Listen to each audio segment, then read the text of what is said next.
Olá a todos, eu sou o Ronaldo Zanin, sou um dos responsáveis pela área comercial aqui da ZQuest. Estou junto com o André Kitahara, um dos gestores da área macro, e a gente está aqui hoje para gravar o podcast referente ao mês de junho, passando um pouco do cenário e de como esse cenário se traduz nas posições dos fundos. Vale destacar, a gente teve um mês de performances bastante expressivas para os fundos multimercados.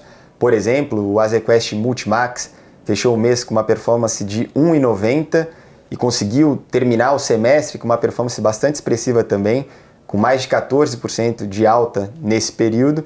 E a ideia hoje aqui é a gente discutir como que a gente montou as posições e principalmente como que a gente está olhando para frente, para o futuro. E aí eu gostaria de pedir a ajuda do Kita, como também é conhecido aqui, né, para explicar um pouquinho do cenário, né? A gente teve inclusive uma reunião recente e o Kita usou um exemplo super interessante que eu venho utilizando também para tentar ilustrar o que a gente está enxergando nos mercados hoje, que são movimentos de placas tectônicas, né? Explica um pouquinho para a gente aqui, Kita, por favor. Obrigado, Ronaldo. Faço essa analogia de placas tectônicas para o atual cenário econômico, né, e geopolítico, de certa forma. Para quem conhece um pouquinho de geologia, esse negócio de placas tectônicas são coisas que acontecem com uma raridade enorme, acontece uma vez a cada 10 anos, 20 anos, 30 anos, e com impactos muitas vezes bastante relevantes, né? E para a economia a gente está vivendo um momento que eu diria que é análogo. Assim, coisas que raramente ocorrem ou que ocorrem com uma frequência muito baixa, tipo reuniões extraordinárias de bancos centrais de países desenvolvidos, tipo Europa, aconteceu em junho, movimentos de 6 sigmas em taxa de juros japonesa, uma coisa que também, para quem acompanha a economia japonesa, é uma coisa de raridade extrema.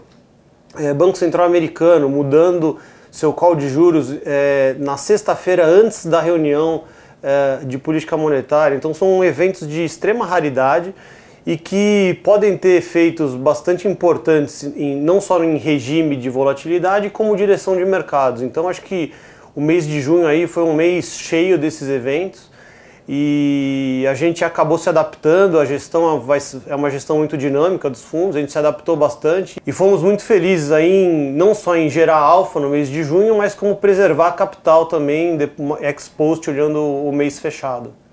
Ótimo, Kita. Agora, como que a gente se posicionou diante dessas incertezas todas que você comentou, e em especial onde a gente conseguiu as maiores atribuições de performance ao longo do mês? Certo. Assim, durante o semestre, eu diria que não é um tema muito novo, é um tema até que corre há bastante meses, que é o tema de inflação alta, né?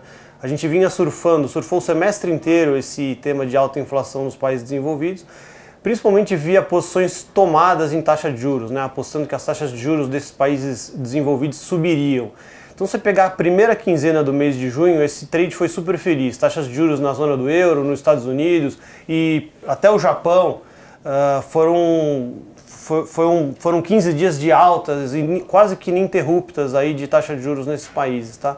E a segunda quinzena ela mudou praticamente da água para o vinho, acho que muito nesse tema das placas tectônicas, né? Esses eventos aí de baixíssima frequência trouxeram esse medo com o crescimento econômico e impactando brutalmente taxa de juros, né? Então, se pegar a segunda quinzena do mês de junho, foi uma quinzena onde as taxas de juros caíram bastante nesse país. Então, se olhar o mês, para quem olha o mês fechado, início a fim de mês, o movimento de taxa de juros do início ao fim do mês não foi tão grande, mas durante o mês a gente viu nos primeiros 15 dias altas muito agressivas em taxa de juros e na segunda quinzena quedas de taxa de juros agressivas. Nós somos muito felizes em capturar essa perna de alta de taxa de juros. A gente também foi muito feliz em ter em mente que esses eventos de alta raridade aconteceram durante o mês e exigiu cautela. Nós reduzimos as posições, fomos felizes em reduzir as posições, principalmente em taxa de juros a níveis de juro bastante elevado, e não devolvemos performance na segunda quinzena do mês. Então acho que se a gente pode comemorar o mês de junho com boas performances, eu diria que você tem duas histórias para contar. A primeira metade, o tema de inflação ainda muito vivo, taxas de juros para cima, e na segunda quinzena, espelhando um pouco mais de cautela, aí a gente andou reduzindo bastante as posições. Ótimo, Kita, obrigado.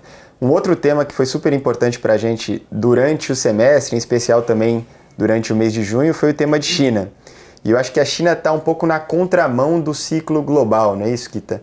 Se você puder comentar um pouquinho como que a gente está enxergando China e como que a gente está se posicionando nesse tema, acho que seria interessante. Certo. China é uma região bem interessante, né? O governo lá exerce uma importância muito grande sobre a economia e eu acho que a condução econômica da China durante a pandemia, eu acho que fez uma diferença muito grande com o que o Ocidente praticou. Enquanto o Ocidente dava muito cheque para famílias, cortava juros, acelerava QE, a China foi muito mais comedida nas medidas de incentivo e foi a primeira a começar a apertar condições de política monetária e creditícia já em 2020. A gente vê agora, no momento atual, os bancos centrais dos países desenvolvidos do Ocidente começando um processo de alta de juros, enquanto a China já está começando a cortar juros, incentivar crédito, voltar a afrouxar a política fiscal. Então a gente espera que, assim como a China tenha sido um dos primeiros países a cair na crise do Covid, a crise de crescimento, ele deve ser um dos primeiros países a sair também. Então a gente é bastante animado com China, comprados aí em um basket diversificado de ações chinesas, com hedge na moeda, né? A gente é short a moeda local chinesa, o yuan, mas eu diria que esse play de comprado em ações chinesas e vendido na moeda local, ela espelha aí um otimismo com a aceleração do crescimento da zona chinesa econômica. Ótimo, Kita. E eu acho que, para fechar, a gente podia falar um pouquinho de Brasil. A gente vem vendo algumas medidas antagônicas do lado fiscal e monetário, né? Se por um lado a gente continua num processo de aperto monetário, do outro a gente vê, sob certa maneira, uma expansão fiscal. Como é que isso se traduz em posições ou, de repente, até ser um pouco mais cauteloso nesse momento? Como que você está enxergando o Brasil? Verdade, Ronaldo. O mês de junho foi um mês marcado aí por mais incentivo fiscal, principalmente do lado de aumento de orçamento, de Bolsa Família, etc. E o mercado tem punido aí os preços. O dólar se apreciou durante o mês de junho, taxas de juros subiram e o Ibovespa também sofreu com quedas no mês de junho.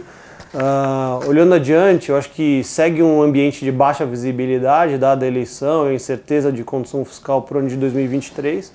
E a gente aqui na Quest tem operado de uma forma muito tática, né? Posições mais de curto prazo, muitas vezes posições relativas de ativos entre ativos brasileiros, seja juro, câmbio e bolsa, e posições de mais curto prazo. Acho que um exemplo claro de uma posição que a gente tem explorado aí é o tema de fim de aperto monetário no Brasil. O Brasil, para quem acompanha de perto, foi um dos primeiros, se não o primeiro a começar esse combate à inflação e provavelmente também estamos muito próximos do fim desse ciclo de combate.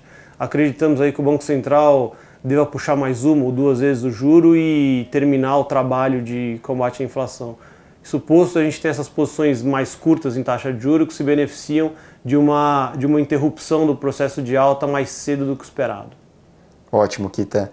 Eu acho que com isso, pessoal, a gente conseguiu passar pelo nosso cenário, como a gente traduz em posições, o que a gente está esperando daqui para frente, e a gente encerra a gravação aqui do podcast. Kita, obrigado. Vale ressaltar, eu citei aqui o AZQuest Multi Max, mas a gente também vem trabalhando forte para apresentar o nosso fundo AZQuest Multi PWR, que é a versão agressiva da estratégia multimercado e que vem conseguindo também entregar excelentes resultados. E um detalhe, de uma maneira bastante descorrelacionada se comparado com o resto da indústria de fundos multimercados. Então pode ser também uma excelente opção para quem quer um fundo um pouco mais arrojado, descorrelacionado da indústria. O Multi PWR é uma opção que está nas plataformas. Pessoal, obrigado mais uma vez e até a próxima.